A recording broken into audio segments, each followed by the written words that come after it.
Larsson here. Larsson. Oh, he's in! Henrik Larsson! That is sensational! O'Reilly, how about that for a pass? Jota! How about that for a finish? That is Jota for you! In for Henrik Larsson, and Moravcik! His first goal for Celtic! Here is Shunsuke Nakamura! Exquisite!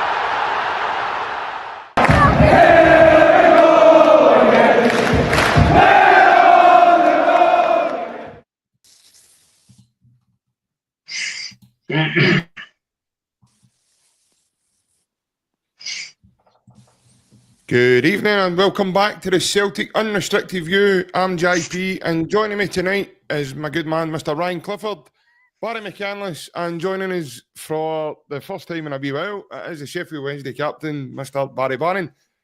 How you doing, mate? It's good to see you. All good, pal. Been a long time, like you said, probably 6-7 weeks, so good to be back on and see your faces again, but I'd have liked it to be a wee bit better result because I was humming and hawing there. Were it to come on in the end?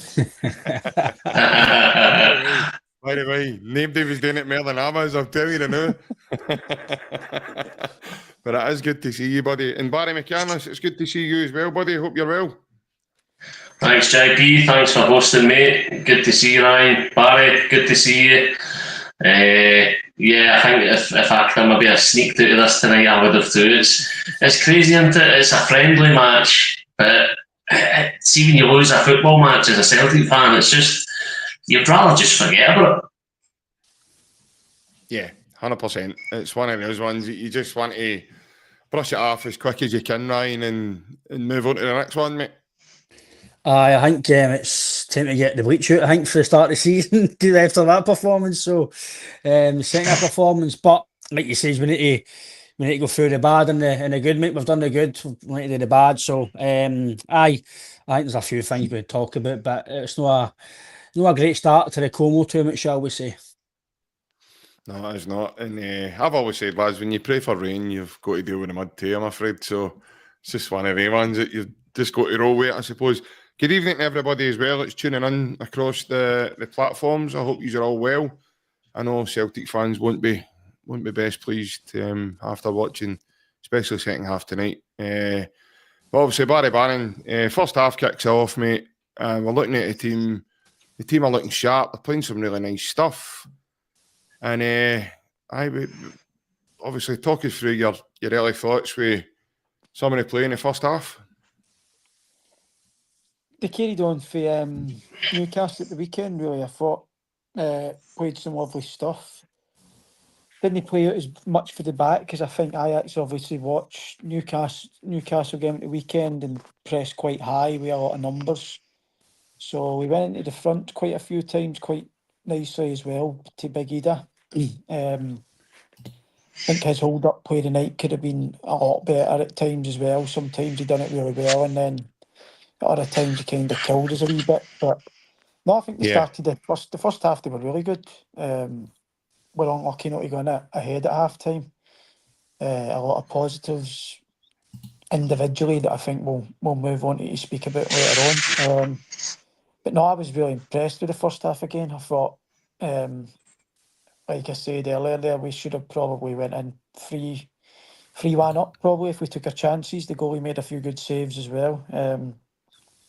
But the second half was a bit of an eye-opener and probably needed because I think with the Newcastle game at the weekend, it's easy to get carried away. But the second half was probably not so much the last campaign, but the campaigns before. It's a typical night in Europe, really. When we start to fall apart and concede a lot of goals, and that started to creep in again tonight. And you could see Casper when a goal went in and Cal McGregor telling them to switch on and make sure that never happened, but it happened.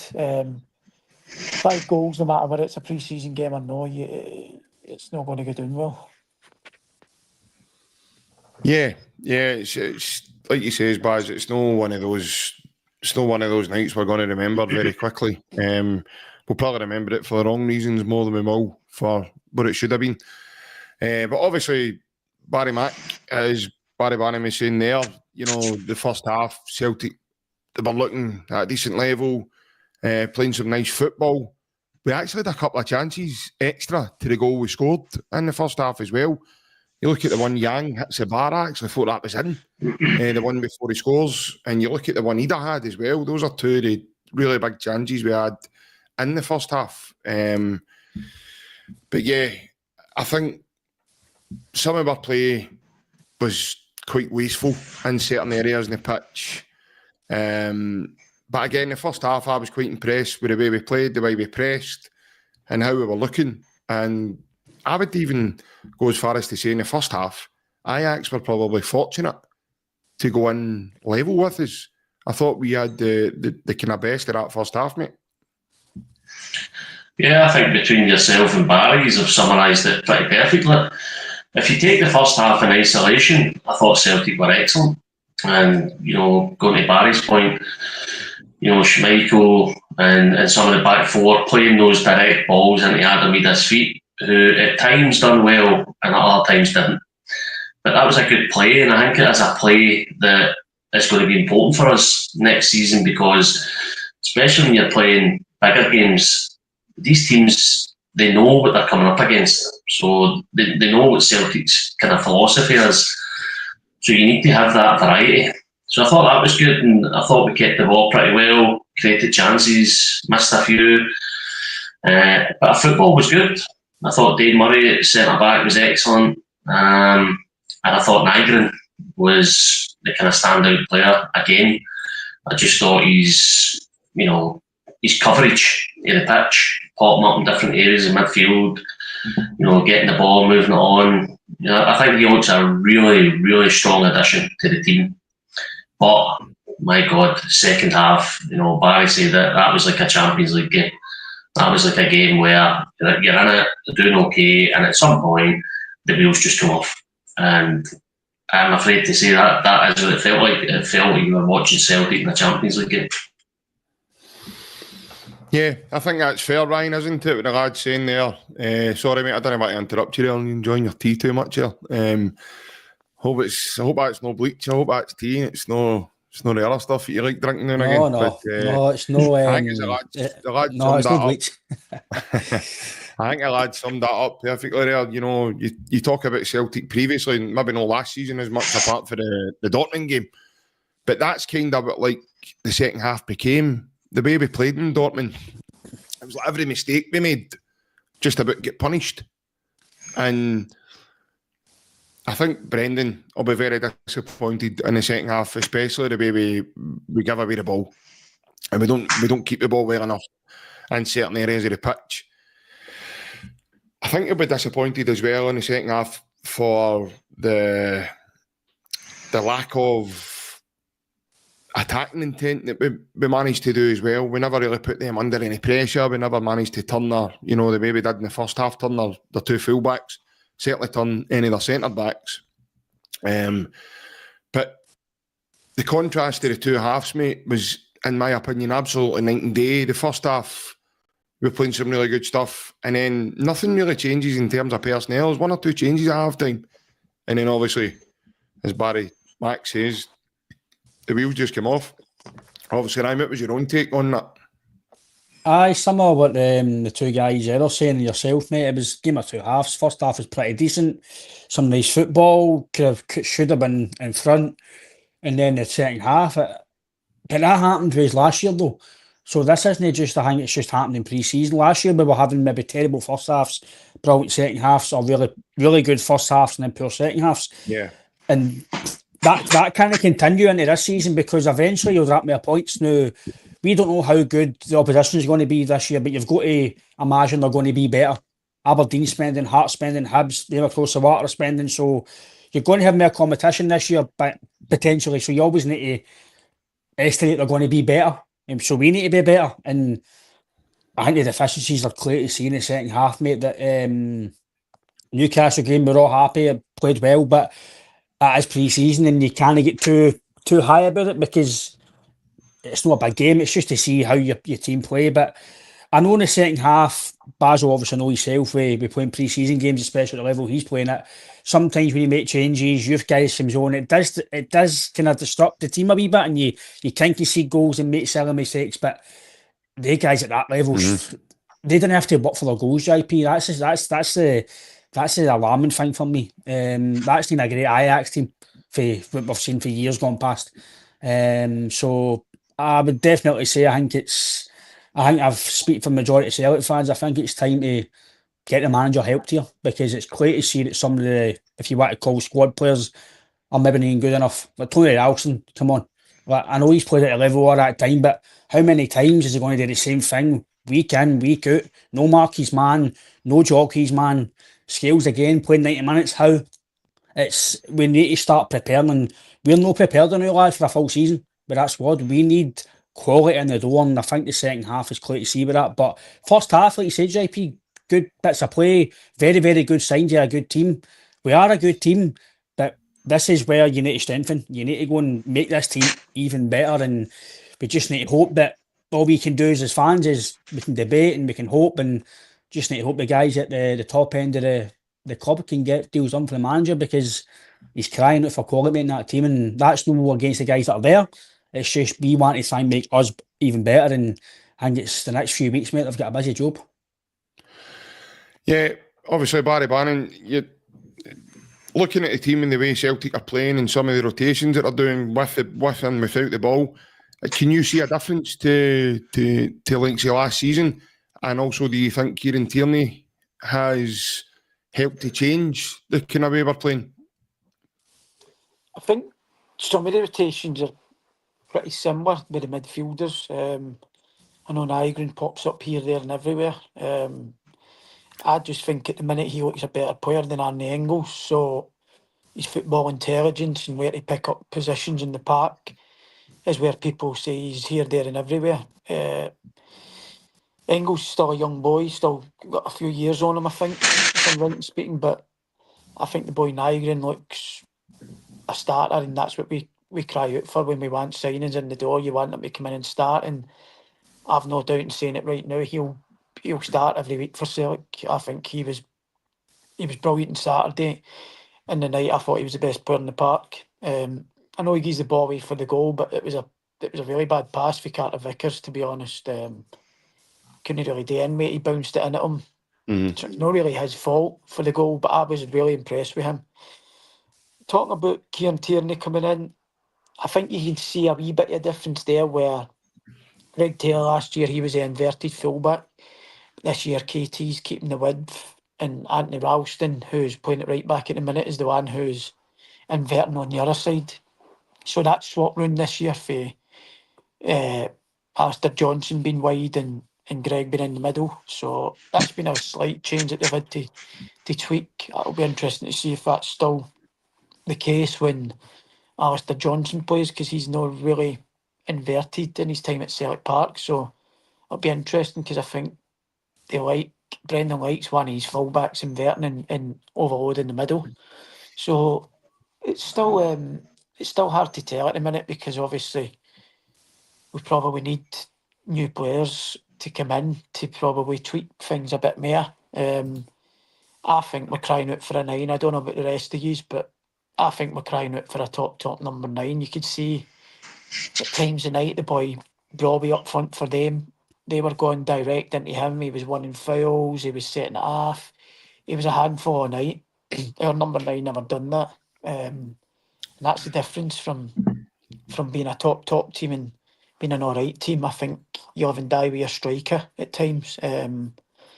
So I think we definitely, the main position, I know we've signed the boy Shin. I don't know if he's a 9 or he's a winger. He looks as if he plays through the middle, but here's more to Kyogo. He looks a bit like Kyogo, where he wants to run in behind.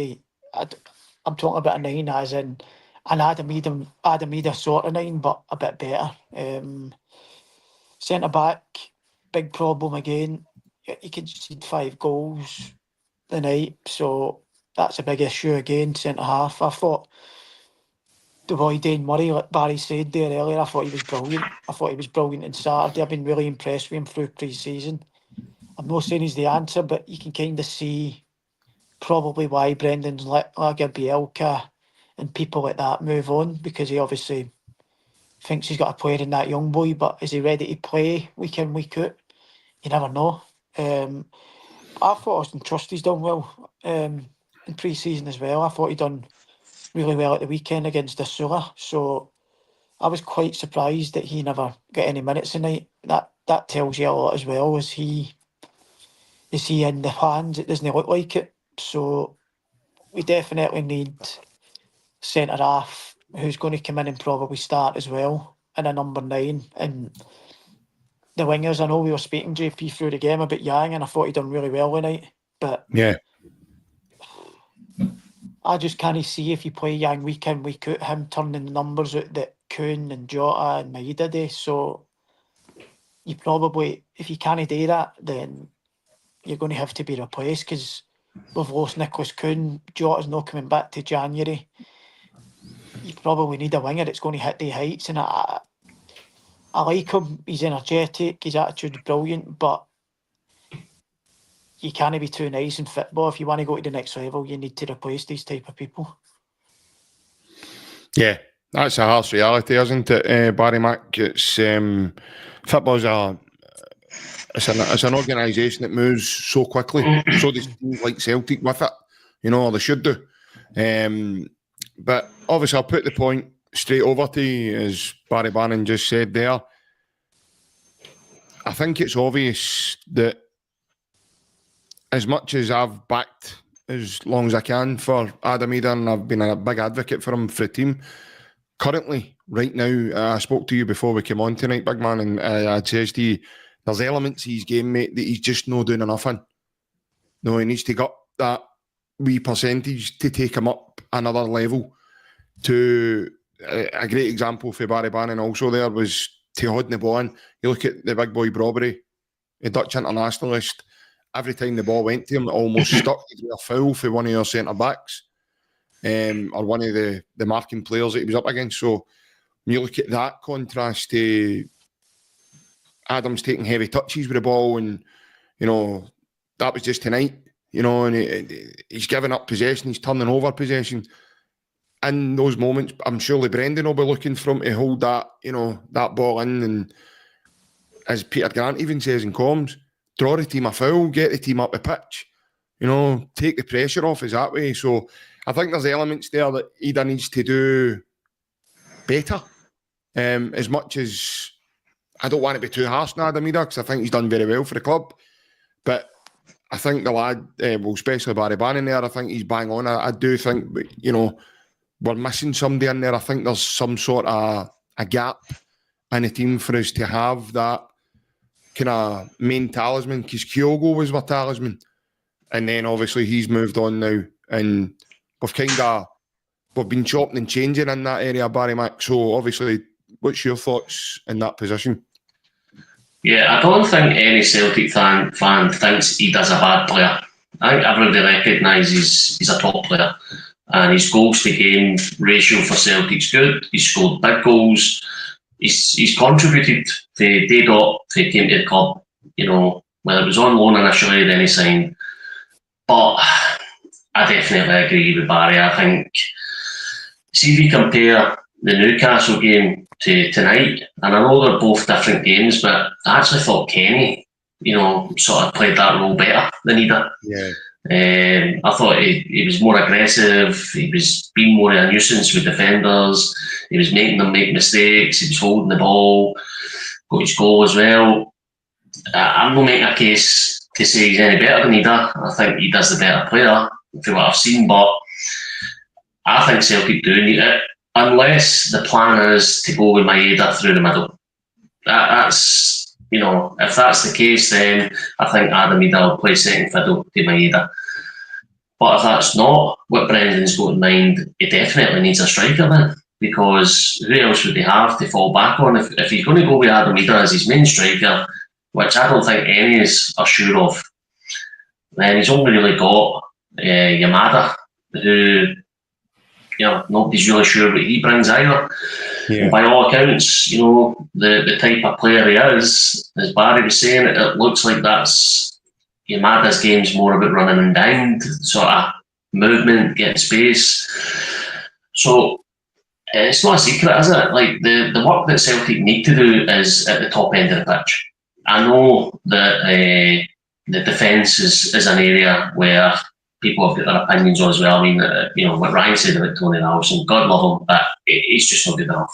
He's just not. He's not good enough to play for Celtic. And if AJ was to get injured for any period of time, we'd be in trouble in that area of the pitch. So I think this game tonight, if anybody did need a reminder, it is a wee reminder that we do need to get some players in the door. And we knew this anyway because the squad last season, the deficiencies were showed.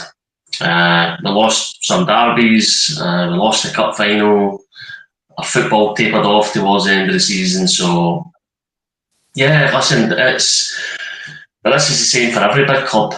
You've got to improve.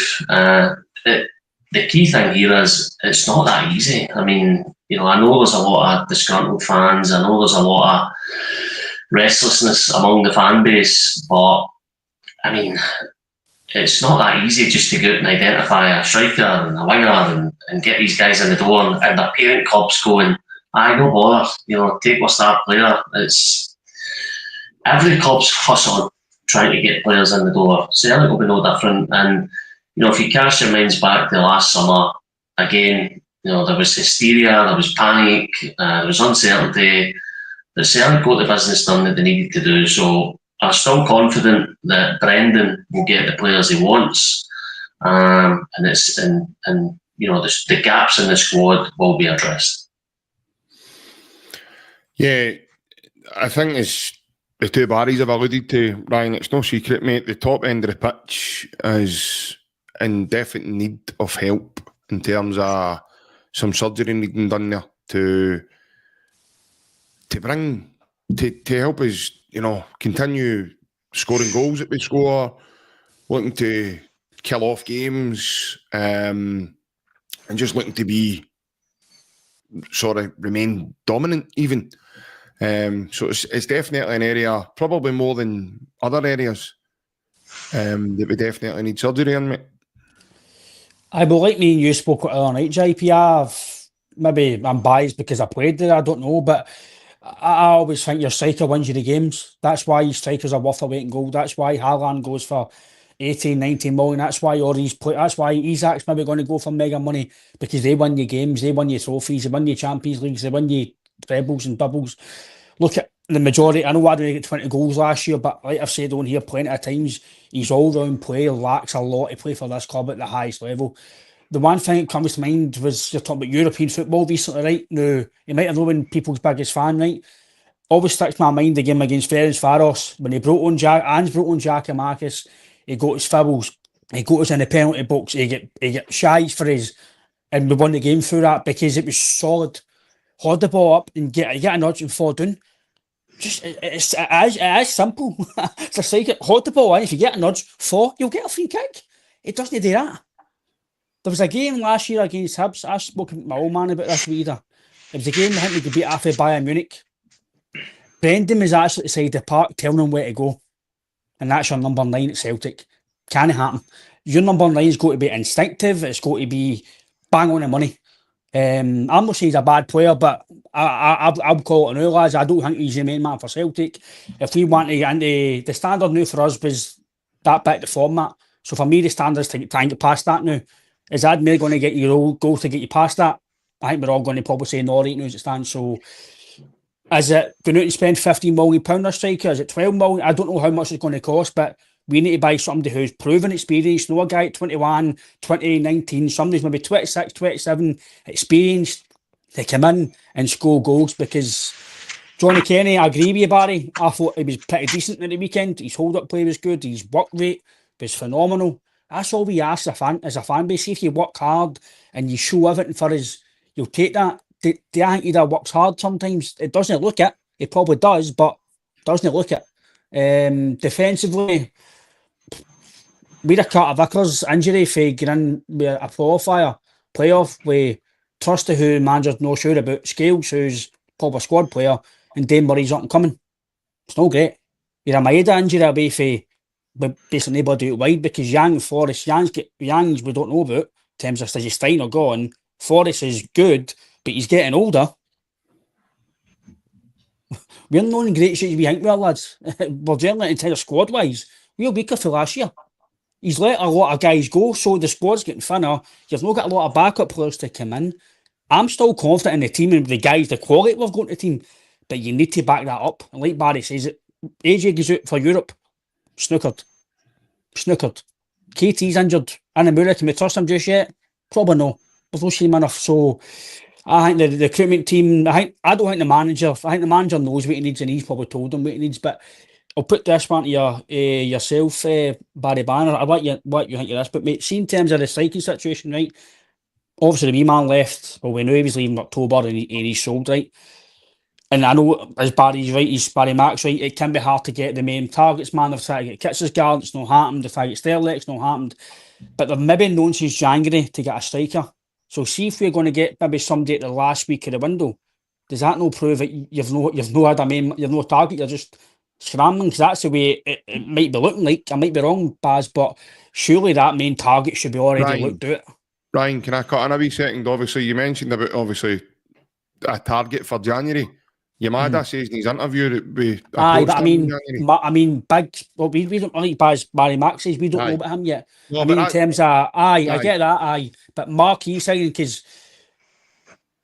I've always says for the presser in January that Brendan says, for me that ruled out Adam Ida been here longer term as the main man. Right away he says I now need to play Dies in there. If I'm either right away, I'm going, what do you mean? You need to play Dies in there? I'm £9 million.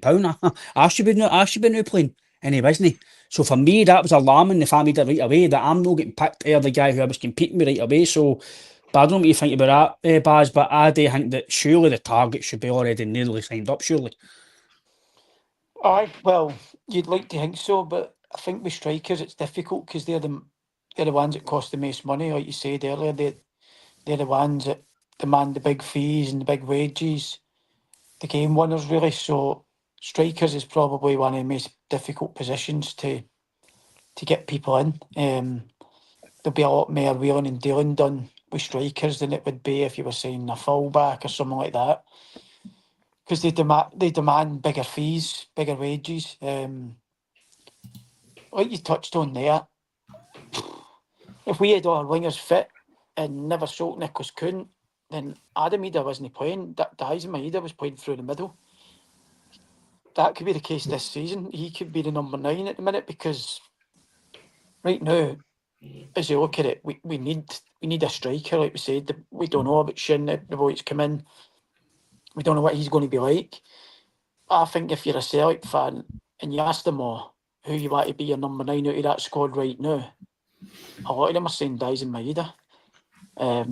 So yeah, right now we can't play him through the middle because we've not got enough wingers, like you said. So he's going to have to play wide, and it's not his best position, as we've seen when he went through the middle last year. It was a completely different play. He moved to a new level, so his position is through the middle by the looks of it. So either buy wingers or you go and break the bank and bring in a number 9. The thing is, though, then if you buy another number 9, you've got Maeda, Kenny, Yamada, the young boy for Fulham. I don't know where. I think he's a striker as well. Some will have to go out. Will Adam Ida be happy playing third choice, number 9, maybe 4th? If we bring another striker in, it can upset the apple cart. But like I said, you can't be too friendly in this game. You're here to, you're judged on winning titles, and sometimes these decisions need to be made. But I do think we will bring a striker in, to answer your question, Ryan, but I don't think it's as easy as people make it. Listen, Celtic aren't going to just go and spend 25 million on a striker. We need to find value for money as well, because that's the type of club we are, and that's what we've done through the years. We're a selling club at the end of the day to make profit, and if you go and spend 20 million in the greatest respect to the Scottish League, they need to score a lot of goals to go for a lot more than that 20 million that you bought them for. Yeah, Barry Mack, obviously touching on the recruitment side of things for that position in terms of a number 9. I think we all know that it's a difficult thing to do. Like the lads have said, that strikers are worth their weight in gold. I've even always said that as well. It's not just a case of you go out and you look in the Littlewoods catalogue and you go, I want that one there, and you take the code and you take it up to the desk and you pay for it, and that's you get it at the counter, and it's dead easy, like the way it used to be years ago. And there's a lot of, it's probably already happening. I mean, I'm not naive enough to think nothing's happening, and there's what probably happened there's probably people speaking to the club, and I've probably already had meetings with people, etc. But it's not just as easy, especially a club like Celtic, because you're talking about a position it's key.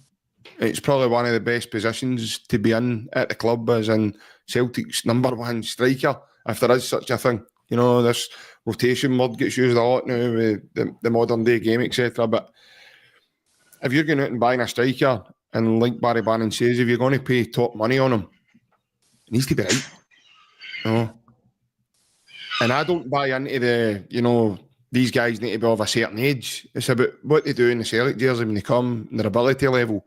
It doesn't matter if we could sign a guy at 27 and he's an absolute do. We could sign a guy at 21 and he's absolute quality. So to me, that doesn't make any difference what age he is. It's ultimately what he comes and does and what he brings to the team. And he comes up quite a lot in the conversations with Celtic fans, and I think it's because he's, he is that number 9 that everybody wants him to be, that guy that, scores all the goals, and because of that big transfer fee that Celtic paid for him. I think Brendan's touched on that before, Barry Mack, and he said a couple of things, the transfer fee's nothing to do with Adam.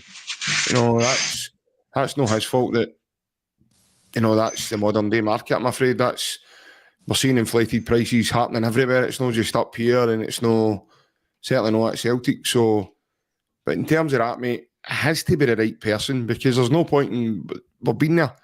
We took a punt on a guy, Albin Ayeti, and again, the Celtic fans, he's cried in, was let's spend big on a striker. Well, we tried, and ultimately that never really worked out as well. So it's about doing your work properly and getting it done probably more effectively than anything. Yeah, well, it's good to hear a bit of realism on the podcast and in the comments as well, because some of the perceptions of our football club and what we can do, and how easily fans seem to think it is to just go out and sign a striker, just go out and sign a replacement for Kuhn. We sent our best player last season, Matt Riley, doing a player trading model that should be the benchmark for any club in Scotland.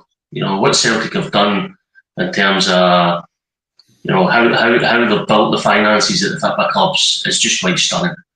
You look at Brighton down south, and they're revered for how they go about their business. Bringing these players in from different parts of the world, they refine them and they sell them on. And because they're doing it in the Premier League, there's a massive spotlight on them. But Celtic are doing that in Scotland. We've been doing that before it was a thing. And any question marks over this board and the people behind the scenes, and I know there's a lot of question marks on these guys. Anybody who questions their methods, I think, needs a reality check, because you look at the success, the long line of players that Celtic have bought for next to nothing, developed them and sold them on for massive fees. And we do it almost year after year after year. And by the way, see, whilst we're doing that and building a really sustainable football club, we're still winning. And the remat in Scotland, and I'm never going to forget this as a Celtic fan, the remat in Scotland as a Celtic fan is to beat Rangers. That's it, first and foremost. We've been doing that season after season after season. In fact, we've been dusting them season after, and yet still there's people complaining, go and sign this one, go and sign that one. It's just not going to happen. You know, it's just not going to happen. Celtic went reasonably big last year, considering we're a club in Scotland. We spent 11 million on Arnie Engels. We spent 9 million on Adam Ida. We brought a Premier League centre back, Trusty. I know they had been demoted, but he was playing the Premier League the season beforehand.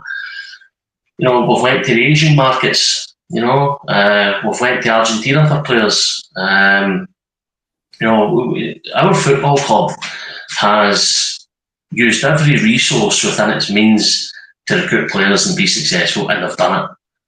And they've put us in a position in Scotland where we are far and away the most powerful club in the league. And, you know, anybody who's trying to get close to Celtic, they've got a long, long way to go. But yeah, it comes back to where's the realism, you know? I hear what you're saying, Ryan. You know, you want Celtic to go and sign a guy at 25, 26. I think you're saying, for whatever price range you're saying, I don't know how you buy a player at 25, 26 who's got Champions League experience, and are you going to get him for, could you even get a player like that for 15 million? I highly, highly doubt it. And as JP says, you know, you could go and identify a guy like that. Celtic tried to do that with Ageti. You know, in the goalkeeping position a few years back, they tried to do that with Barkas. It's just a really, really difficult market to try and buy these ready-made players. So what Celtic do is they recruit extremely well, and they do it in different markets. They've obviously got a way of identifying players, and I don't know how you can be critical. I don't know how any Celtic fan can be critical. I know at this time of the season, all our asses are making buttons, we want players in. I get that, and we want the fix to get new players in the door. And I also realise the need for getting players in. But what more do you want? As a Celtic fan, you can't get blood out of stone. You know, the club win every single year, just about. Last season they got to the knockouts in the Champions League. You know, Ryan, you're saying that the remit this season should be to try and replicate that. Well, I don't agree with that. I think that's what we'd all want. But if Celtic get to the Champions League, and I'm being realistic here, if Celtic get through the qualifier and get to the Champions League, job done. Job done. I'm going to disagree with you, Barry, personally. That's very right. Hold on, lads. It's not a bad disagreement. I'm just going back to his argument there. We've set a standard now, which was nearly not in Bayern Munich, which is not going to happen every year, right? That's very hard. But we've got to that format stage now, right? So for me, that's the standard. So if we don't, how many teams that we're going to be getting potentially in this playoff? We've not got a budget near us. We've not got a manager near us. We've not got players near us. I know how hard it is to win Europe, but it could be this time of the season and you need to go away from home. But we're far on a bit in the season this time. We're going to be about 3 or 4 games of the season. We should have the majority of players in. We should be fully prepared to qualify for the Champions League. We've got the finances there. We've got the manager there. We've got probably the biggest stage in our Celtic history. We've got the biggest capacity to go and take this club as forward as we can. We've got the manager to take us as forward as we can. We've got everything in our armour now to go even bigger than we are. I'm not saying go and spend £20 million, but getting to the Champions League for me should be the standard. No, just qualifying. It should be trying our best to give Brendan Rodgers the best budget he can within your means to go and get ideally into the next phase. We've not won a knockout game since, was it 2005 or 2003? For me, that's pretty poor. So I'm wanting to try and get that gap bridged and try and get there. And the only way you're going to get that is by giving them, as you mentioned last year, be a bit braver in the market. I'm not saying, I can't criticise the board for how the model works, because we spoke about Barry. There's a wee tweak. You need to tweak certain things. The board have been brilliant in terms of the money we've spent, and like you mentioned there, with the money we spent last year. But realistically, we've not spent that money, we've got it back. So people say that they've not worked. They have worked. The money's a double. They got us to potentially nearly not buy Munich out. We've got all that money back for the Champions League. We've not spent a penny. We've got all the money back. So go and do it again. If they're successful, you get that money back again. Then you might go and sell Maeda. You might go and sell Arnie Engels. You might go and sell Nigrin next year for £25 million. And then you do it again. So if you do buy that bit of quality, you get it, and you get it rewarded in every single avenue. I don't know if you agree with me, lads, but I think if you do everything right now, it just leads you in the future, you'd even better. Well, obviously, to bring yourself back in there, Barry Bannon, as the lads are saying, you know, I've always said it, recruitment in football, it's not an exact science for me. It just isn't. There's no team across the globe getting it right every single signing they make.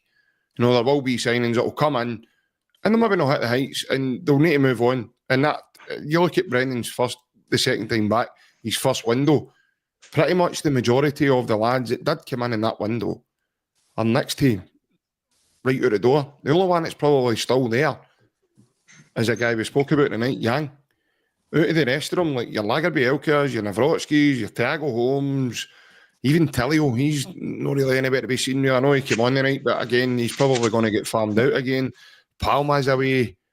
So they're pretty much all away. So when you're looking at recruitment, is it one of the most difficult things to get right, bang on all the time, especially at a club like Celtic? We're talking about what we want to do in the Champions League this year. Our aim should be to get through the way we did last year. Because we can talk about money, and me personally, I don't think it's down to money. Money does help, but you need to spend the money wisely. You look at teams like Club Brugge and teams like that who are probably round about us. They always do better than us in the Champions League. It's down to the recruitment, the people who are doing the recruiting, and like, is that Brendan's players that you said have all been shipped out, JP? Yeah, the ones the ones that were signed just the first window when he returned to the club, more or less, are all more or less away, apart from Yang. 2 years ago. But well, I seen a comment earlier coming in, and it was spot on. Did the board really want to throw money at it when they look at all the big games last season and the players that we bought for big money weren't starting? That's a fair point. We spent massive money in Adamida, Austin Trusty, Ernie Engels. And when it came to the crunch in the big games, if everybody was fit, these boys weren't playing. So you've got to respect the board as well, and they're going to be thinking to themselves, I've gave a lot of money out here, and they're not playing. It's players for probably Angie's era that are still keeping the shirts at the minute. So that could be playing a part in why we're not spending big money as well. But I don't actually think you need to spend big money, to be honest. I just think you got to get the right players, because we're sitting talking now about Nygren, who was brilliant tonight, brilliant on Saturday. He was £2.5 million. He looks right now as if he's going to start before Arnie Engels, who is 11 million. So it's all about recruitment for me. It's not the price of these players. We went and signed Kyogo, and he's been one of the best Celtic strikers that I've seen since I was born. Not the best, one of the best that I've seen. He was pennies. So it's about doing it in the right way. But I definitely agree with Ryan a wee bit there as well. Like, we're a million miles ahead of everybody, what Barry said, in Scotland, and we're doing this and we're doing that. But there comes a point where that gap will get narrowed if you don't keep progressing. Instead of, if you start reacting to things, that's when you get caught. You need to be proactive, and that's all the Celtic fans are asking for. I know we've brought Nygren and people like that in, but this is a chance. You're so far ahead, it's a chance to keep the gap even bigger and make sure it doesn't become closer and closer, because them across the water, they've got owners coming in, they're spending, bringing players in. They're whether we like it or not, they're going to improve. They've got a better manager, they've got better players coming in by the looks of it. So they're going to improve. We need to, this is our chance, because the gap's that big that you can actually make it bigger and bigger and bigger. Because like Ryan said, we're the ones that are making the most money through Champions League football last year. But I would probably look right now and say the transfer window at the minute, they probably spent more money than Celtic, which doesn't add up. Barry Bannan, would an important part of that also come into play? That, I mean, another way to look at that is we're not even at competitive football yet, so we've not even kicked a ball competitively. You talk about them across the water slightly. In my opinion, they needed a full rebuild anyway because of the condition of what we had watched last season and the season before. Whether they are going to be better, again, remains to be seen. Again, we've not played competitively. I know they've played one game competitively. From my take and what I've heard, it wasn't good viewing to begin with. Apparently, there should have been a couple of goals down before there was even a goal scored in the game. Again, I've never seen the game personally, so I can't really comment. I'm only being told from others that did see the game. But is it just myself, Barry Bannan, that I just sense this sheer panic from Celtic fans, and personally, mate, I don't know where it's coming from. I really don't, because again, we've not kicked a ball really competitively, and we've not really had the way the fans are speaking just now to me. This transfer window's already shut, and it's like there isn't time left in the transfer window. Like we mentioned earlier, there, Adam Eder and say guys like Arnie Engels, Luke McCown, they all come in the last day of the window. I know people are going to say, JP, that's probably no ideal in terms of signing. But for me, I've said this before, even on here, I don't know how you feel, Baz, when you're obviously playing at a good level and you're there and you're looking at players coming into your club and going, how you guys feel in the dressing room. But for me, personally, I don't feel that it matters just now in terms of how many players. We've signed 6 players. For me, that gets overlooked as well. There's 6 players came in the building. And what I mean is, it doesn't matter to me how many players are signed and when they're signed. As long as they are in before the end of the window, I think that's probably all that counts. And then obviously when the window closes, it would then be fair to then make the appropriate judgment. I do see the panic, because see, when you look at last season's Old Firm games, there wasn't a massive difference in the games. The difference in the league title last year was them dropping points to the teams they should be beating. So I'm saying there's a gap because of the way, but there's not a massive difference between the two teams at the minute. The only difference is we're more consistent. And I get what you're saying, you can get people in on deadline day and things, but that means that Brendan Rodgers obviously isn't trying for players at the minute. He's just going to do it 2 or 3 days before. There's no way on earth Brendan Rodgers is not trying to get players in right now for Celtic. Yeah.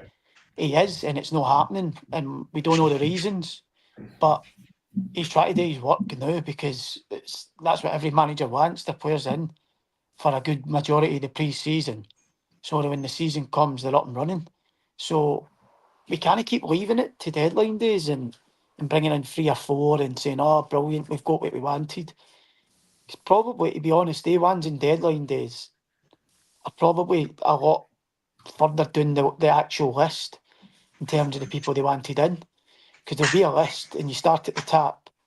If you're getting them in deadline day, the likelihood is you went past 3, 4, 5, 6 that were at the top of your list to get these people in. So I know we can sit here and say we're miles ahead, but if we're being honest and you look at the games last season that we played Rangers in, they were close games and they let themselves down against other teams, and that might be the case again this season. But if it's no and they start beating these other teams, then that gap's going to be shortened. Yeah, I can understand both points of view, Barry Mack. Obviously, there's certain fans that think, but like you mentioned, mate, as well, obviously, about getting a fix.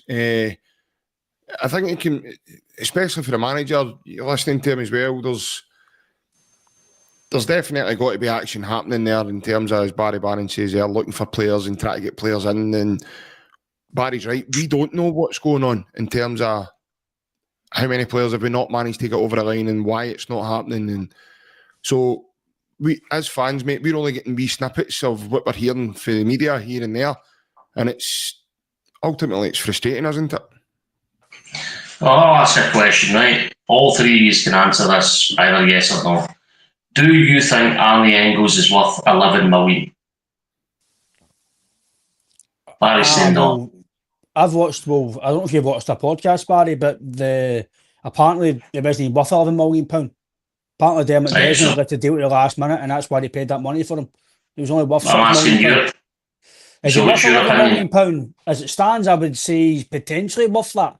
No, in terms of, I'm going to agree with you. I'm Manny's biggest fans, but I like what I see with Negrin, and I can potentially see him, Engels, having to fight for his jersey with Negrin. I can see that right away. I'm not saying that he's better than Arnie Engels. I'm not saying that because he can't set it to 3 games, but I can definitely see Negrin. I like him. I've said to you guys, I like him. I think he's similar mould like Rogic. He's everywhere.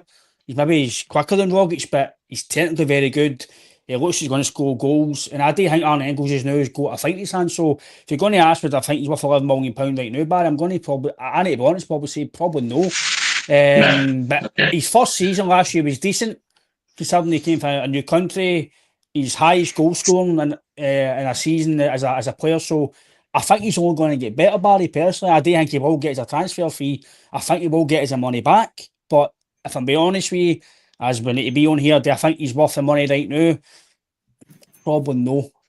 Right. JP, what do you think? Straight up off the bat, I think he's a brilliant player. I think he's got a lot of potential there, but definitely not worth 11 million. So he's not worth 11 million. I think we would all, I don't even need to ask the question, is Adamida worth 9 million?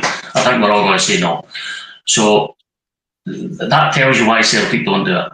This is why Celtic can't and don't spend this type of money season after season on players, because the risk reward is just too big, and it's so difficult, and especially in today's market, to try and sign these players anything under 10 million. It's just not going to happen. So what do we do instead? We use all our resources. We sign people like Kyogo. We sign guys like Hatate, Alistair Johnson, or we trial players. We take them on loan like Jota or CCV, and then we get the chance to commit to bigger fees. We're a club that needs to work smart. That's just how we are. And Barry said it earlier. Celtic is a club that signs players with the view of developing them and selling them on, because that's how we stay sustainable as a football club. That's how we continue to grow as a football club. That's how we can spend money on training pitches, on the commercial things that we invest in, to try and make the club relevant, because Scotland is a forgotten about country in Europe, in Champions League in Europe. It's nobody's keeping an eye on Scottish football. Let's be honest about it. So the club are trying to stay relevant. They're trying to grow and evolve. The only way to do that, we can all have our opinions on this, but in my view, a business needs cash. Plain and simple. A business to grow and to prosper needs money. And Celtic have been able to do that. They've been able to do it through their player trading model and still be stupidly successful on the football pitch. I even heard somebody saying today, or it was on the radio the other day, that when you talk up Celtic's success, they say, well, you're talking about the past. I mean, you're talking about last season. You're talking about the season before it. You're talking about a quadruple treble not too long ago. I get the argument when it comes to Champions League. Right? I do understand that, and I do understand fans' frustration. I'm one of them, that we've not been able to do more in Europe, particularly in Champions League. But again, I'm going to double down on my point. For Celtic to qualify for the Champions League, so we've got this big qualifier coming. For us to qualify for the Champions League, for me, I'm ambitious for Celtic to do more, and I've got the passion and desire for Celtic to do more. But getting to the Champions League, playing in Champions League football would be a successful season for us in Europe. Yeah, I've got to agree, Barry. I think we all know, lads, deep down, Celtic are never going to win the Champions League. We're never going to. It's not like we're challenging for it every other year, or we play in a league that generates next to nothing in terms of finance itself. The money that we've generated through the years with our player transfer model and through other, as Barry says, the Asian markets as well has been luxurious for us as well because of the fan base that follows the lads when they come here. We've made money left, right and centre, and as Barry says, Ryan, it's a club that's continuously trying to make money. I mean, some of your fans are moaning at, what's going out in terms of jerseys, but these are deals that Celtic have signed with Adidas, and obviously they've got contracts there that they need to fulfil. I get it. I can understand.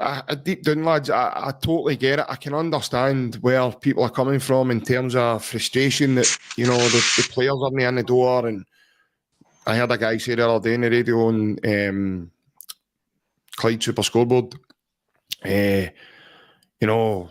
Nicholas Kuhn left ages ago. We've not got a guy in to replace him. You've got to look at what Nicholas Kuhn brought to the team. I think Brennan touched on it, Ryan, with his presser when he was sitting with Callum McGregor before tonight's game. And he said, we're actively trying to get players. When you've got players that score you goals, it's so difficult then to go and identify the next guy that's going to come in. Because essentially any signing, Ryan, is a gamble. We don't know what he's going to do when he puts on a green and white jersey and he goes out there. We can only go on a profile and say, right, we think this guy's going to be good.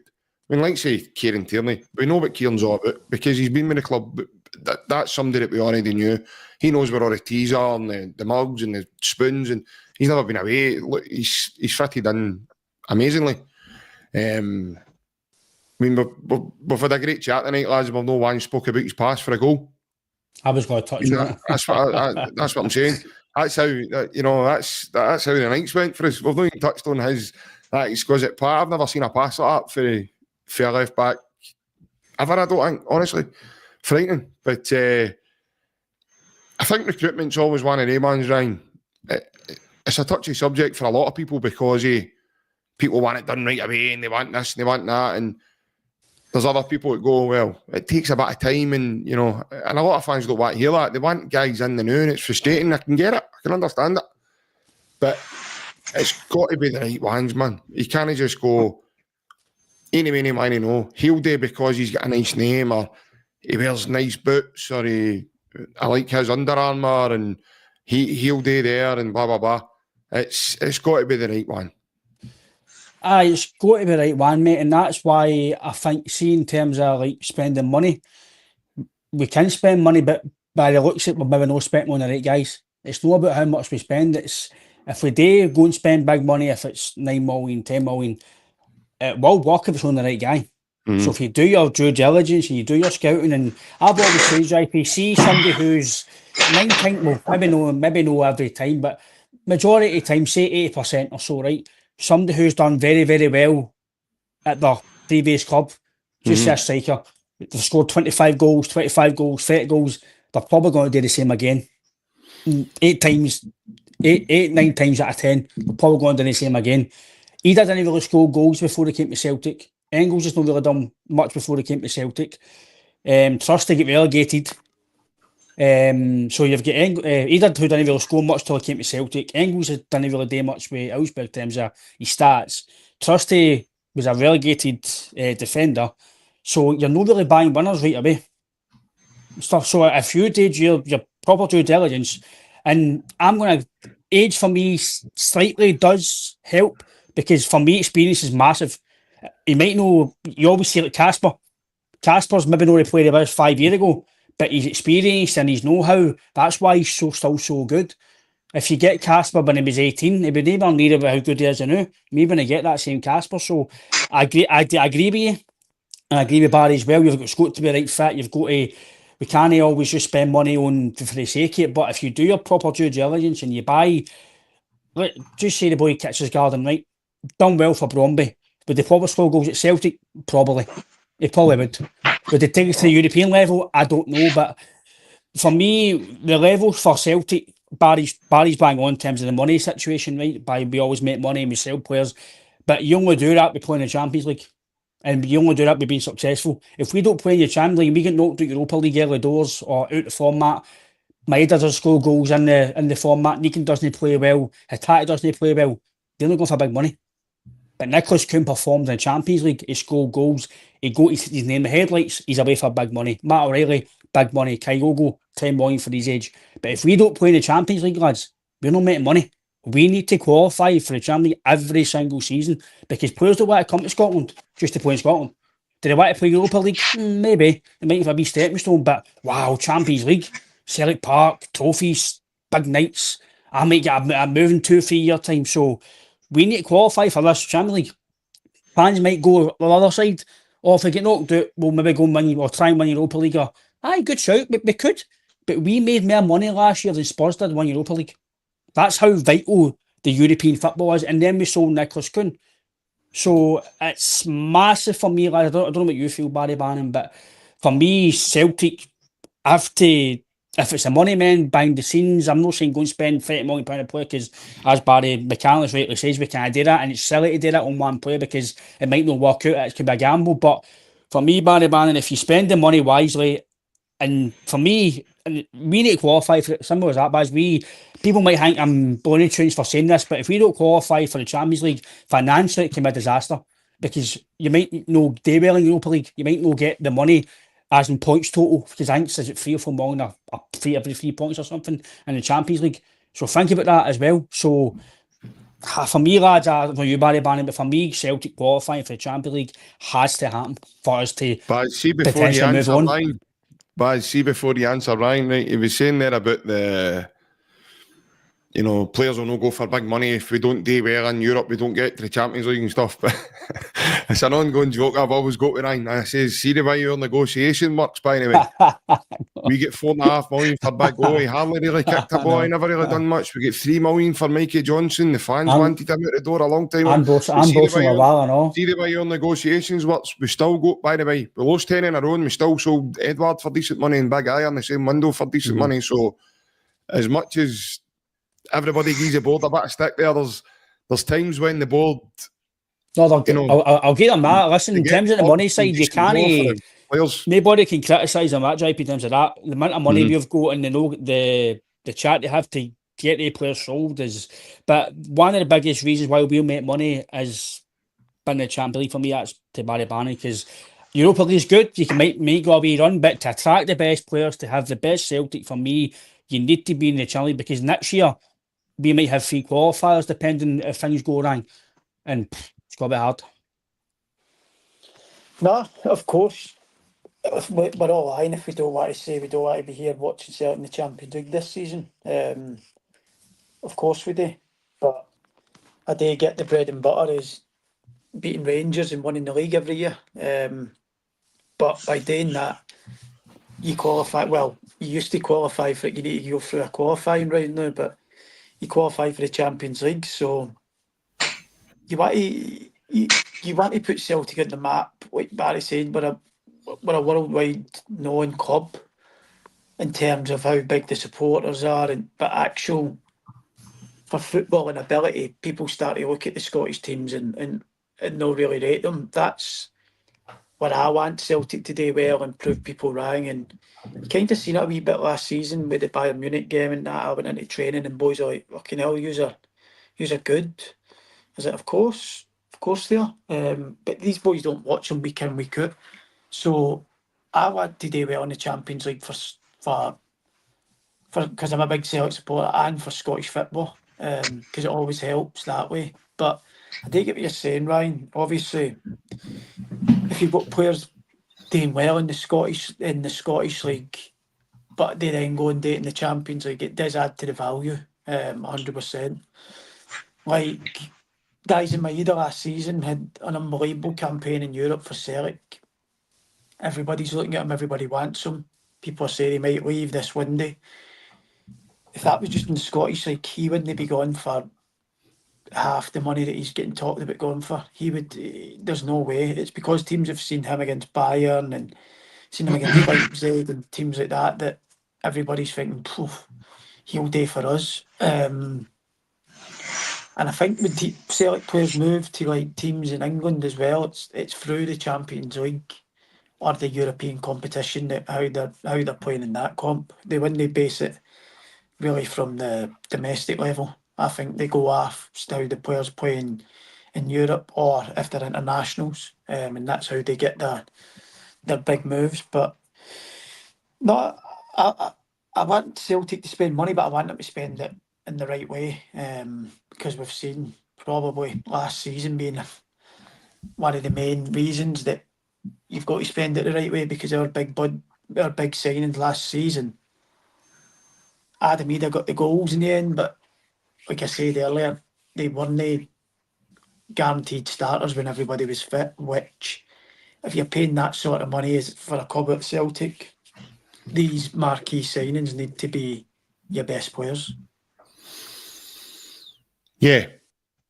I think that's key as well, isn't it, Barry Mac? You need to get players who, I think Brendan's touched on it as well, he's wanting players who can still come in and develop and obviously contribute slightly to the team, but he wants that other kind of brand of player, similar to your KT, similar to Nygren, who can come in just now and really help the lads who have done amazing for the club, who have been absolutely brilliant, and add to that strength and give us that extra wee bit of quality. Like Nygren for me is different from what we had last season. In my opinion, he's very similar to Matt O'Reilly, and I think he'll pick up the areas that as he goes, he'll develop into that type of player and become a massive threat for us moving forward. But we kind of look for players to come in and really, I know we all want them to hit the ground running, but just to come in and contribute to the team straight away. Because like you touched on earlier, Barry Mac, we don't know what Yamada's going to do. We don't know how good he is. We don't know his level of ability. I know the lads were on the other day speaking to Dan Olowicz from Japan. I think the lads came off that feeling a bit more confident in, what Yamada could bring us. You're hearing similarities that he's got the same, if no faster, than Daizen Maeda. I didn't think that was possible, lads. I'm being honest. That's going to be unbelievable if that's even true. Because in my opinion, pace kills teams, regardless of who it is you're up against. So we don't know how good he's going to be. We've not seen him. Inamura, there's another lad that's defied the odds, in my opinion, so far. I know that people are going to say to me, these are friendlies. Well, I'll be quickly to say to you, well, don't be too quick to criticise Celtic for tonight, because like you're just going to tell me about Inamura playing in these games, it's only really friendlies. Well, so are these games, they're only friendlies. So again, you can't have it both ways and say that to that, but a different outcome for the other one. So Inamura so far showed up really, really well for a guy that was spent 250k on. And to me, is a great example, Barry Mac, that it doesn't matter the actual fee. The end result is when he comes to the club and what he actually does in a jersey. Yeah. No, I think there was a comment there a few moments ago. I need to respond to this. There was a comment, we couldn't even beat that mob last season. I mean, we played, we drew, we won 2 and lost 2, and the other one was a draw.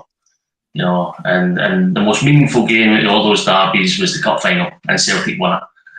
So I think, I get it. Celtic fans were highly emotional.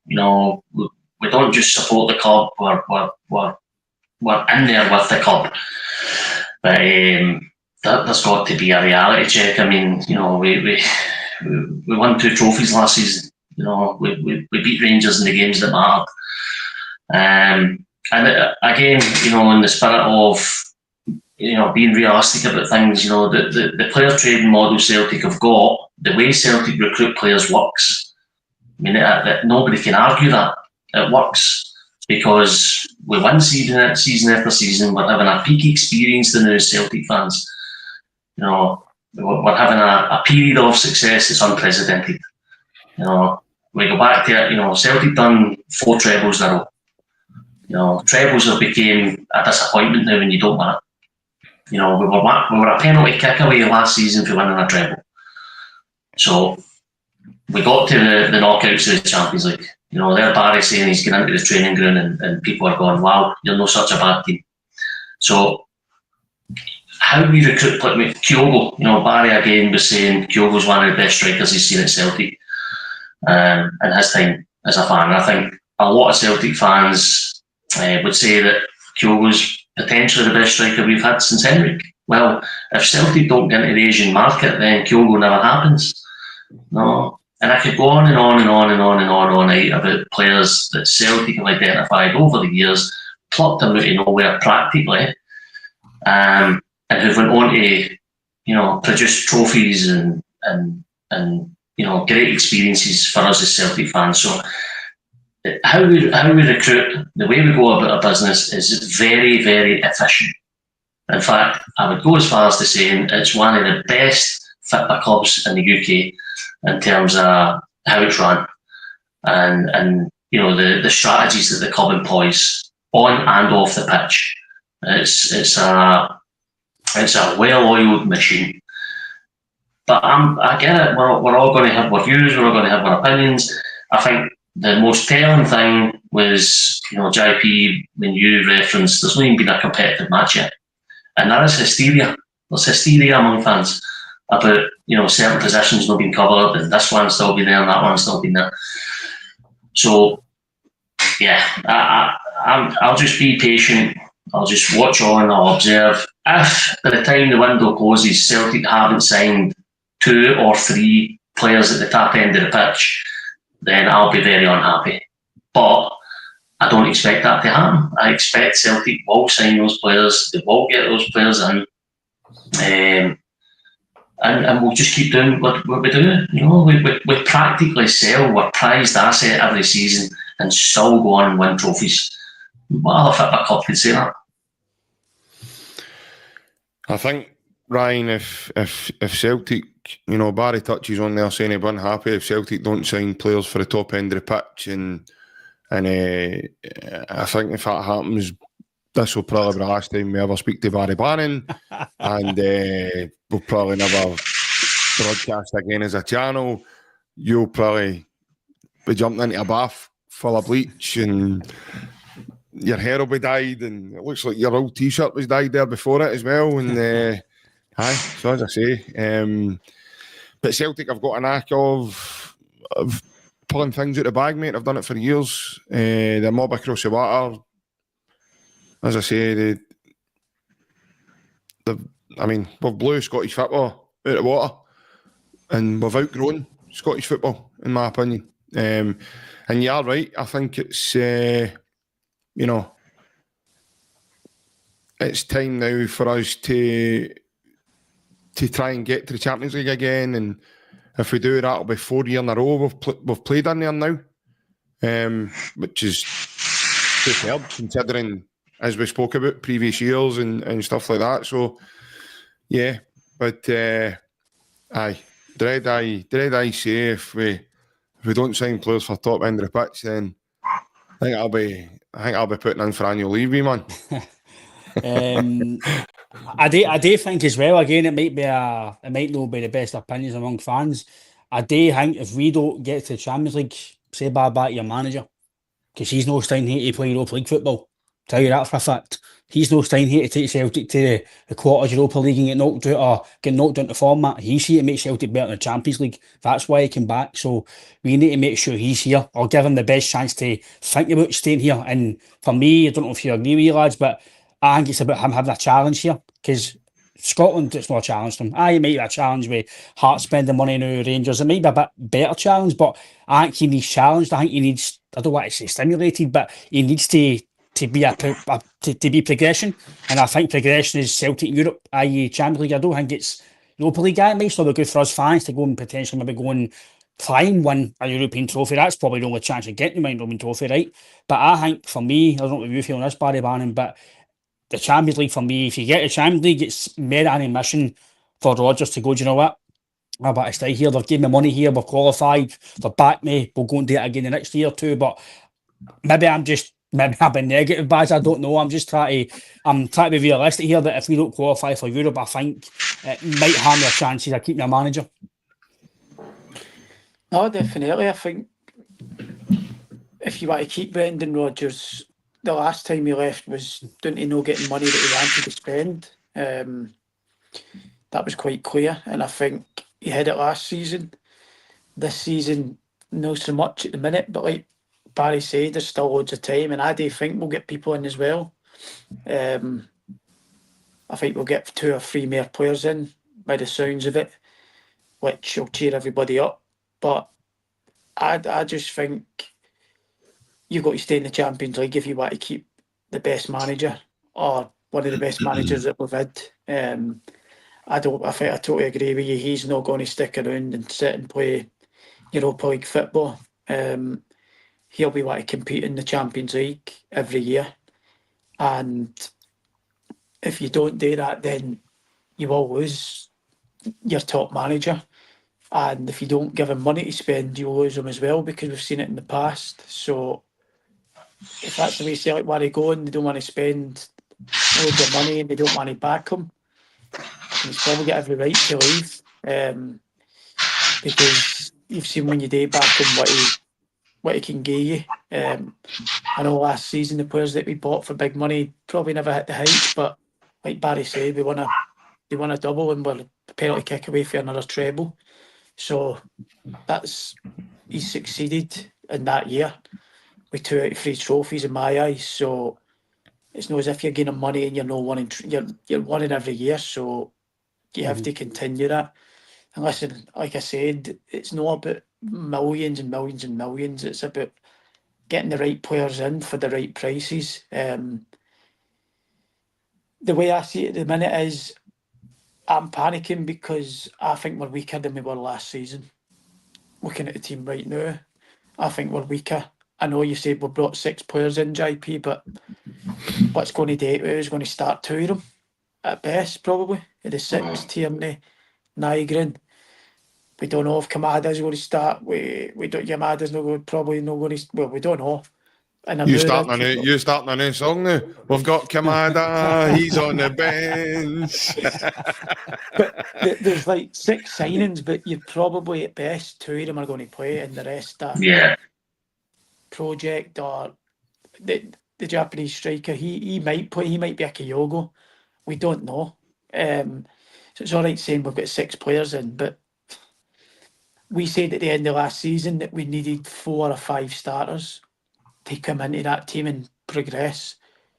And we've probably got Nygren and Kieran Tierney at the minute, who was a free. So you're probably 3 or 4 more players away from getting what we said we wanted at the end of last season. Barry Bannan, just quickly, do you think, yes or no, do you think Inamura has turned Brendan's head to go shop for another left back to replace Greg Taylor? Aye, I think he'll stay. I think he'll be the backup left back. I think, like we said, it's hard to tell, no, because it's friendly games. Not today, but we've seen him for 2 or 3 games now. He looks comfortable. I thought again tonight, some of his passes were lovely. Looks as if he wants to defend and he's really aggressive. He's a good height as well, so I don't think... Well, I think that will be the least of the worries at the minute, where it was probably one of the top priorities was to get another left back in. Yeah. I know he said at the start he was probably going to have a look at him and send him out on loan, but I can't see that happening now. I think he's done enough to be more than good enough backup for KT. Yeah. Barry Mack, obviously coming to yourself, do you think that defensively you're looking at Dane Murray and Inamura now over these games that I've played in? I've certainly given manager food for thought in terms of their positions, because I know the fans were talking about centre backs and stuff. From what my understanding is now, I think a lot of the Celtic fans have been surprised with Dane Murray, you know, about the way he's kind of stepped up. He's managing to stay fit, and certainly Inamura coming in very quickly, as Barry Bannan just said. It's over a number of games now. It's not just once or twice. He showed that aggression. He showed how comfortable he is on the ball. So do you think that's now made what we've spoke about earlier in terms of the priority now is more or less the top end of the field? Yeah, I think what Barry said, that's going to be the least of Brendan's focus just now. It's going to be the top end of the pitch. That's where Brendan's going to want the work to be done. And listen, I do agree with what the guys were saying there in terms of Brendan. You know, I think he's obviously going to see this season, but Celtic should be doing everything in their power to keep Brendan Rodgers. and he won't stay unless he feels that he can take Celtic into the Champions League again next year, and also that he's going to get the resources that he wants to be able to do that. So I agree with that, and yeah, I think Inamura, to me, looks technically very, very good. You know, his range of passing is impressive, and actually, when you think about it, he's doing it for left back. So we've seen him, he's doing it for left back, which wouldn't be that surprising to see a full back with a great range of passing, but he's actually a centre back. That was his position. Brendan's playing him at left back because he can do that job, but to think that that guy's an actual centre back and he's got that type of passing in his locker is kind of mouth-watering. You know, if some point in his time at Celtic, it's all ifs and buts, but if he does well at Celtic at left back and somewhere down the line does go back into his more natural position, he would be an absolute weapon the way he can pass the ball. So, yeah, and, you know, pretty humble with Brendan to immediately after seeing him to turn around and say, I maybe need to rethink what I said about him. So, listen, if that guy goes on to be a class act for Celtic, the same way, you know, the other Japanese boy Yamada, would we be surprised? Not really, because we've seen it happen. The template's there. So, you know, let's hope these guys do come in and play a really, really big role. But, like, you know, we're getting over and over this year that Celtic do need to sign players. There's no two ways about it. And it's those front three positions. And again, does Brendan see Maeda as his first choice striker? If he does, that means Adam Ida plays second fiddle to Maeda. That's fine. And then you've got Yamada to support that. So you've got three forwards there. Between the three of them, you're hoping that's enough. But it would only really leave you, well, you wouldn't have any wingers, would you? You know, because, you know, Yang, Forrest, I don't think these guys are going to come in and play for the start. Jota's out to foreseeable. So you need two wingers straight away. If Brendan, and I think, you know, Barry was saying, I think Brendan probably does see Maeda playing as a forward. So you need two wingers just to start, and then potentially another winger to compete with him. Again, you know, even more so if there's any truth in the fact that Yang might leave. So it's the front end of the pitch, and I would like Celtic to announce a signing quick, just to settle the atmosphere down a wee bit and let fans kind of take a deep breath. So hopefully we get somebody in the door ASAP. Yeah, and obviously Ryan, yourself, mate, in terms of the defensive side of things, I would imagine that's less of a priority now, as the lads have said, to make it now a priority for the top end of the field, because obviously the lack of numbers we have there. I know Yang's done well over the last few games, but obviously, again, he's one of the only ones that, you know, we've got James Forrest, he's obviously aging, as we know. I know the lads are saying about Maeda going through the middle. I would argue and say, well, he's not played him there in pre-season yet. He's been playing out in the left, so he's not yet played him through the middle to again let him go at it again. So who knows? But he's one of those players that he dies in. You just plug him in at night and he's recharged, ready to go tomorrow, and then send him out and he'll do what you ask him to do. He's reliable that way. So I definitely think Barry, Max, bang on. I think I'm the same. I want Celtic to sign somebody quickly, or at least give a link, something to hang on to, something to get my teeth in about, and then look forward to another signing coming through the door, because I think it's badly needed, especially after a result like tonight. We do need some freshness, mate. I think we can all agree on that, and I think as well, like you touched on it, I don't know what's a priority and what's no, but we're a Carter Vickers injury, mate, for not having a good defence. Let's be realistic here. Your Carter Vickers away for Carter Vickers is the only, if you want to call Premier League, in my opinion, fully fit. He's bottom 10, maybe Premier League centre back, right? So for me, Carter Vickers I think he can play a high level Celtic if he really wants to, right? So if a club wants him, take him out of the team, JP. I'm going to say, as Brendan says, weak as piss. Scales is no good enough to play in Europe for us longer term. Trusty, we've seen, is he better than anywhere near Vickers? No. Dane Murray, don't know about him yet. Welsh, not going to play. That's scary times, mate, if we want to progress as a football club. So you're really making sure that he's not you're basically having to wrap Carter Vickers and Cotton Wool for the playoff game. I think you'll be okay with Trusty and Scales at home. You should be against St Mirren at home. You should be fine. But Do you think Dane Murray's forced his way into the team for the opening day of the season now? See, well, as Barry Bannan mentioned earlier in the pod, if Dane Murray plays over Thursday, he's finished.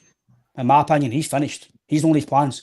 Because you spent £6 million on him because you thought he was better than Scales. That's why you paid £6 million for him and better than Lagerbielke and Nerowski.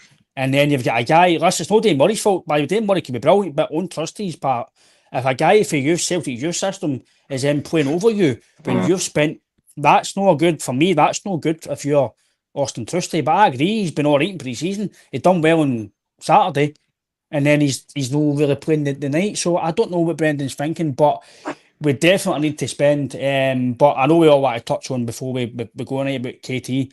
That pass that's world class. That's worth £5 million alone. That's incredible. I know people last year talking about how good Ted Taylor was, and listen, he was. And I've just said, just wait to see this guy. Wait till you see this guy come in. He's not fully fit yet. And that's the type of stuff he's doing. He's world class, man. The guy's, I know he's probably getting a lot of money. He's probably got a big sign-on fee, but free transfer, man. That's daylight robbery. Even if we pay £15 million for him, it's daylight robbery. The guy's world class, and people are saying he's not going to play football. He's been fully fit now. He's been fit since last year. I think he'll play a lot better than people think he is. And if we've got an Amura to come in and cover him, then I'm fine with that. But that passing night's outstanding, and you'll get that every game with him. That's just ability. That's just pure ability to do that right away. And I just can't believe I've got him. I still can't believe I've got him a free transfer. But take away him out that team, JP and like Vickers and Johnson, we need to strengthen it. And again, is it priority? To me, it probably is. But I can't be greedy and say, well, I need this, we need that, we need this. You kind of need to go through one bit. You get the striker or you get the winger right, then get that. So send your letter to Santa, me man. Aye. But no, I think we can all agree that we do need to try and get some signings as we can, because I was expecting a signing before the new. I was expecting somebody to come in before I know we've signed Yamada, but I mean a proper, if you want to go and spend a bit of money spent. But Barry Bannan is right, Barry Mack's right. You don't need to spend a lot of money, but the money you spend, I think we all agree, we need to spend it right. And I hope after this weekend we start seeing some links, because I know Scott Melville says that, I don't know if it's been in the press or it's in his presser, Scott, I don't know, maybe Wally Collum that we call him on the pod, he says apparently Brendan's committing called a board out for showing ambition. I don't know if that's tonight or it's just him making I don't know if that's just him making an observation of what he's heard about what Brendan's saying in pressers. Scott, I don't know, mate, if you can let us know if he said that tonight. I don't know, some in the comments, but I think all the fans can say that to Brendan. We hope you get the money to go and take us forward. Yeah, Barry Bannan, just obviously we get around the houses quickly with this one. Obviously, Kieran Tierney, Ryan touches on the night with that pass, but not just that. I mean, you look at his 1-2 with that in the weekend with Newcastle. He puts that cross in for Big Scales' header as well. So it's not just KT's got that in abundance, mate, and Ryan's bang on. He brings that quality to the team right away. He's class, mate. I've said it as well. Same as Ryan is obviously Greg Taylor, an unbelievable servant to Celtic, but he's leaving for a reason. He obviously loved it there. He was winning titles. He's leaving because the player coming in, he knows if he's fit, he's not getting a sniff. There's levels. We're so lucky to have him, to be honest, and I think the only reason that we have got him is because he's a diehard Celtic fan. He obviously came through as a boy as well and wanted to come back home, so otherwise he would be playing top level. I know he went to Arsenal and never played his fair share and then ended up out, but he's a top left back in the world. Brilliant. You see that tonight. The pass is amazing. We speak about Atati and people like that making part. There's no many of them that can do that pass tonight. The way to pass is unbelievable at that distance. it makes the tat his mind up. He doesn't need to take a touch. He's just running straight on it, clean through. It was an amazing pass from a fullback. It's something that a Paul Scholes or a Gerrard or people like that would be loving. Yeah. These sort of passes, and we're lucky that we've got our left back doing it. But even tonight, his defensive abilities and that are brilliant. He knows how to defend the back post. He's always there. He's going to be some signing. People are worried about his fitness, but like Ryan said, it's a load of he got a really bad contact injury at the Euros. Can happen to MD. He's been back since he came back for that contact injury at the Euros. He's been fit the whole time. He's just not been playing. So I think we've just got to calm down with the injury and just see it for what it is. And it's an amazing signing for Celtic. Yeah. Barry Mack, obviously, as Barry says, 12 goals, Gerrard, Frank Lampard, any of the boys are proud. There's punch and making passes like that. We've got a left back doing that, mate, so it's even more impressive. Yeah, Scholes and Lampard would have made the pass. Gerrard would have slipped. So Barry, that's going to be the Cinemora podcast of slagging Stevie G. Aye. Flippy G. I'm going to have to scroll on about near the end of this podcast to clip that, by the way. That's unbelievable. Before he went to Rangers, he'd have made the pass. But once that's you know what it's like. Aye, Barry, that's some Brown Brogues slipped on, wasn't it? That's it. Aye. But just his navy blue suit trousers were too long. See for the talk that Celtic are weaker at this point, and it's been mentioned. A lot of people have mentioned that Celtic are weaker at this point than they were last season. I understand why we're saying that, because obviously Kuhn's left, Jota's injured, but Kieran Tierney's back. He improves the team straight away. I think we've all agreed tonight pretty unanimously that Nygreen's a better player than Engels. So you've got two players getting into the first team there who are better than the players that have come out. So it's all about how you look at things. Squad depth needs massive improvement. That front line needs to be worked at, no doubt about it. But I'm getting ready for a great season. I'm looking forward to it. And I know it's going to be an anxious time right up until the window closes. I get it, that's how it goes. But listen, it's been great on the pod, and I've really enjoyed it. I think a bit of coming and going, a bit of debating is healthy for a podcast. So hopefully the viewers have enjoyed that. Barry, it was great to see you again as well, mate. And hope your season with Sheffield Wednesday is a good one, mate. Thank you, Barry, mate. Cheers.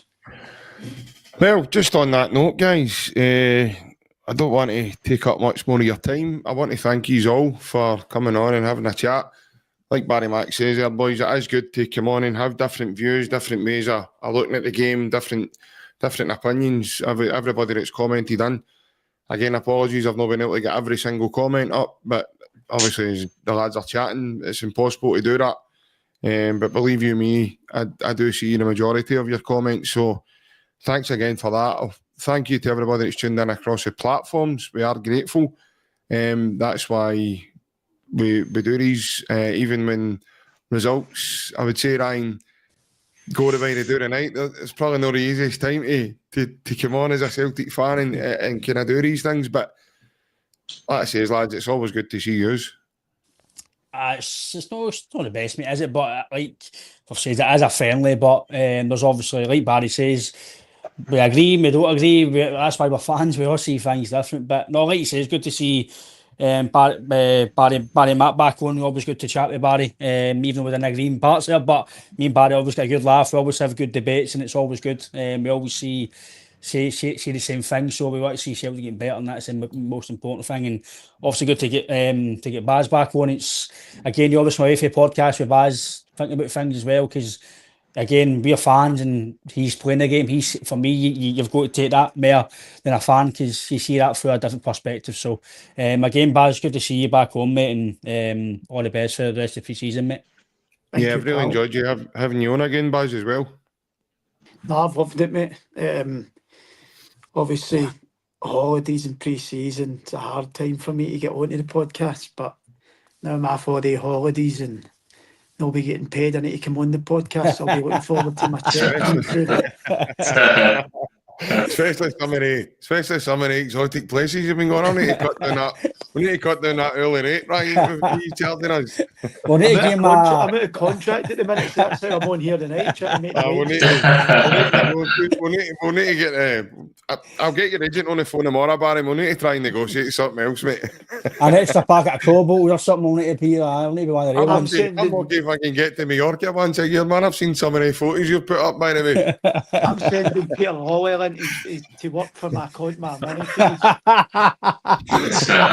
Anyway, I'll tell you what, see if we don't get forward players in the next couple of weeks, I think I'll be sending Peter Lawwell into this chair. I'll be going abroad. But no, lads, honestly, it's been top notch again tonight.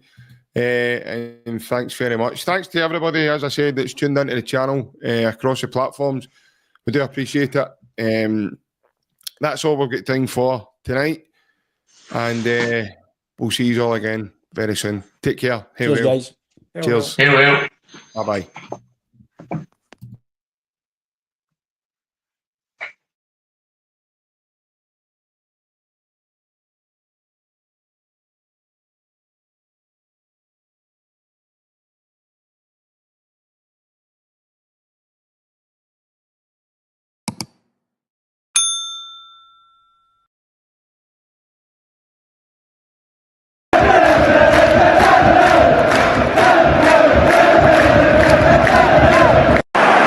Sets up Larsson here.